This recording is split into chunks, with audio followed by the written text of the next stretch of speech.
Hello guys, welcome to my channel.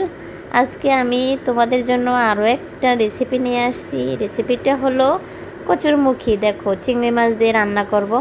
কচুরমুখী যেভাবেই রান্না করে, চিংড়ি দিয়ে রান্না করে, কাঁকড়া দিয়ে রান্না করে, এমনিতে রান্না করে, তারপর গুঁড়ো চিংড়ি দিয়ে রান্না করে, ভর্তা করে, এটার স্বাদ অন্যরকম। এটাকে তোমাদেরকে বলে বোঝাইতে পারবো না। যারা তোমরা খাও তারা জানো যে এটার কীভাবে স্বাদ। তো আমি কচুরমুখীটাকে সিদ্ধ করে নিয়েছি। অনেকে সিদ্ধ করে, আবার অনেকে করে না। তো আমি সিদ্ধ করে নেই, এটা আমার জন্য ভালো লাগে। তো দেখো চিংড়িগুলিও, তবে চিংড়ির কিন্তু মাথা ফেলে দেয়নি, মাথাগুলিও এটার কাজে লাগবে। চিংড়ি তো রেখে দিয়েছি, আর মাথাটাও ফেলে দিইনি। আর চিংড়ি মাছের এত দাম, এটা তো কোনো কিছু ফেলা যাবে না, তাই মাথা আর লেজা দুটোটাই রেখে দিয়েছি। আর এই চিংড়িটা দেখো একটু হলুদ আর লবণ মেখে রেখে দিয়েছি। চিংড়ি মাছ তো এমনিতেও বাসা থেকে রেখেছি। তো এটা একটু অনেকক্ষণ হয়ে গেছে। তো আর এখন যদি আমার রান্না করতে আরও আধা ঘন্টার সময় লেগে যায়, তো যার কারণে আমি লবণ হলুদ ওটাকে মেখে রেখে দিয়েছি। আর এটার মধ্যে একটু লবণ দিয়ে দিয়েছি। এটা আমি পাটায় ভালো করে বেটে নিব এই চিংড়ির মাথাটা। তার জন্য একটু লবণ দিয়ে নিয়েছি।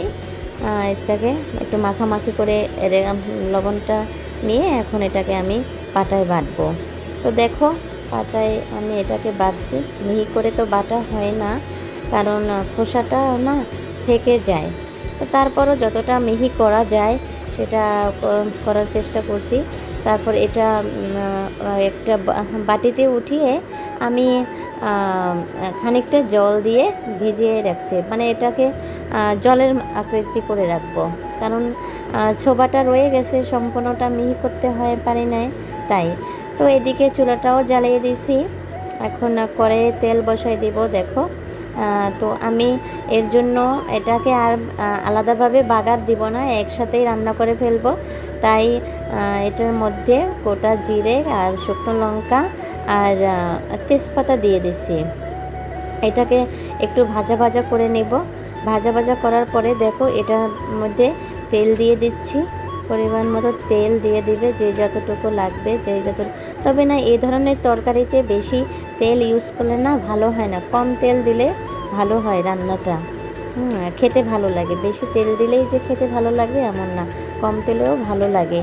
তো দেখো সেই চিংড়ি মাছ, হলুদ লবণ মাখা চিংড়ি মাছটা তার ভিতরে দিয়ে দিচ্ছি। আর দেখো এটা হলো গিয়ে সেই যে চিংড়ি মাছের মাথা, ওটা আমি যে পাটায় বেটে জল দিয়ে রেখে দিয়েছি, সেটা আমি সেকে এটার মধ্যে দিয়ে দিলাম। দেখো, এটাই তো আসল স্বাদ। চিংড়ি মাছের সব কিছুই স্বাদ, এর জন্য এর কোনো কিছু ফেলা যাবে না, সব কিছুই কাজে লাগবে। এভাবে তরকারি রান্না করলে দ্বিগুণ স্বাদ হয়। আদা রসুন পেঁয়াজ দিয়ে যে মাংস রান্না করে, তার চেয়ে এই তরকারিটা বেশি খেতে পারবে। আমার বাচ্চারা তো একদম বাটি ভরে ভরে খায়, এটা এত ওদের মজা। আর আমিও প্রতিদিন রান্না করি। তো দেখো, আমি ওটার মধ্যে একটু জলটা বলকানোর পরে হলুদ আর লবণ আর দিয়ে দিচ্ছি শুকনো মরিচ, এতটুকুই শুধু, আর কিছুই না।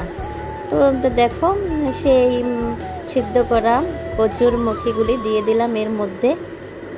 এখন খানিকটা কষাকষি করব, একটু সামান্য কষাকষি করে এটার ভিতরে জল দিয়ে দেবো। দেখো, জল দিয়ে দিয়েছি আমি, আর একটু জল দিব, কারণ এটা তো একদম গলে যাবে।